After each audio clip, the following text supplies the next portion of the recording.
بدون مبالغة، الغريبة اللي مكسرة الدنيا في طعمها والذوبان اللي هي فيه ده مش من فراغ. تعالى اقولك بقى على السر اللي هيخلي الغريبة تطلع معاكي بتدوب في البق كده، مقدار ما تحطيها تسيح معاكي. تعرفي تقولي لي ليه الغريبة بتبصم منك؟ ليه الغريبة بتشقق منك؟ كل ده هتعرفيه معايا بفضل الله. علشان تعملي الغريبة صح يبقى لازم تاخدي المعلومة الصح. رب اللي تحط اللايك ترزقها بزيارة بيت سيدنا النبي، ترزقها ما تتمنى. بسم الله الرحمن الرحيم. هما 3 مكونات بس: دقيق وسمنة وسكر. اول حاجة هنحط معانا 700 جرام من السمنة. وانصحك نصيحة لوجه الله، لو هتعملي غريبة يعني تعمليها بالسمنة البلدي بدرجة حرارة الجو كده. الله على الريحة بقى. ومعانا 300 جرام من السكر، يعني ربع كيلو و3 معالق كبار، والسكر يكون معانا بودرة. تمام. واخلط بقى لحد ما تبقى معايا ناعمة وكريمي بيضة خالص. بعد ما نعمت معايا خالص كده وبيضت معايا زي ما انتوا شايفين كده، بصوا ادت لي شكل المنقار. بصوا عايزه اقول لكم بقت ناعمه معايا خالص. ايه الخطوه اللي بعد كده بقى؟ احط بقى معايا ايه؟ كيس فانيليا علشان يخلي ريحتها حلوه. تمام. لو انتوا هتعملوا كميه كبيره يعني وعامله مشروع هتحطي معاها بياض بيض. تمام كده. اما لو انت هتعملي لبيتك كيلو او نص كيلو بلاش تحط بياض البيض خالص، علشان انت هتسيبها في السجاد براحتها لحد ما تتشمع معاكي بعد ساعتين وتشيليها. اما بياض البيض ده للناس اللي شغاله في الافران عشان بيعملوا كميات كبيره ويلحقوا يفضوا السجان. خلاص كده تمام. اقوم حاطه بعد كده ايه؟ عندي الدقيق كيلو من الدقيق، احطه كله مره واحده كده اهو. دي نص كيلو وادي النص التاني. واخلط بقى لحد ما تبقى معايا زي الكريمه برضو، وبيكون العجينه بتاعتها بتلزق. بعد ما خلطت بقى الخليط كله مع بعضه مع الدقيق بقت عامله معايا ازاي؟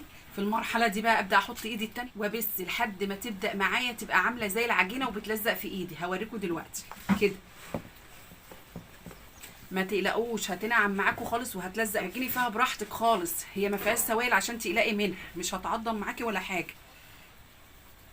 بصوا شايفين بقت عجينه معايا بتلزق.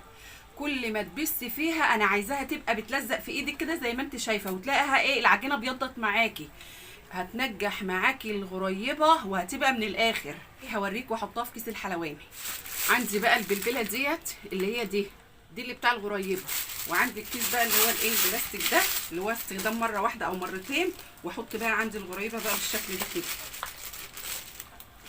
لو انت عايزه تكوريها ومش هتعرفي تعمليها في الكيس الحلواني تسيبيها 5 دقايق وبعد كده ايه تكوريها وتحطها في قلب الصاج.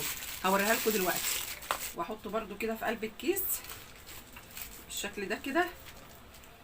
تعمليها تكوريها بايديكي، تكون ايدك نظيفه، وتمسكي حته عجينه بالشكل ده كده وتعمليها كده بنفس المقادير بتاعتنا برده اهو. بصوا سهله خالص اهو، شايفين كده. تعالوا بقى بالكيس الحلواني كده علشان اقرب عليكم الصاج. بصوا بقى امسك حته صغيره كده علشان اعرف اضغط بيها. بصوا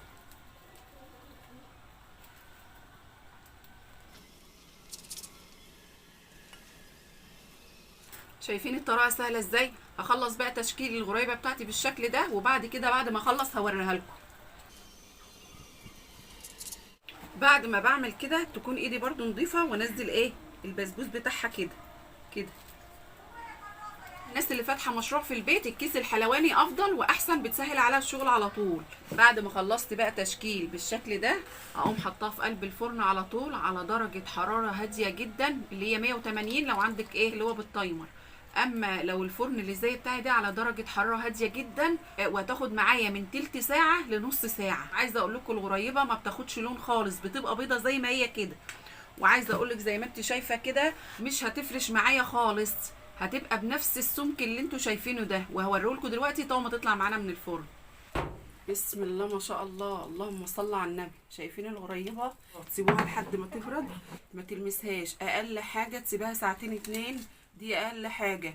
انا عايزه اقول لكم ان انا سبتها لتاني يوم بصوا دهب، لونها دهب زي ما انتم شايفين كده، شايفين؟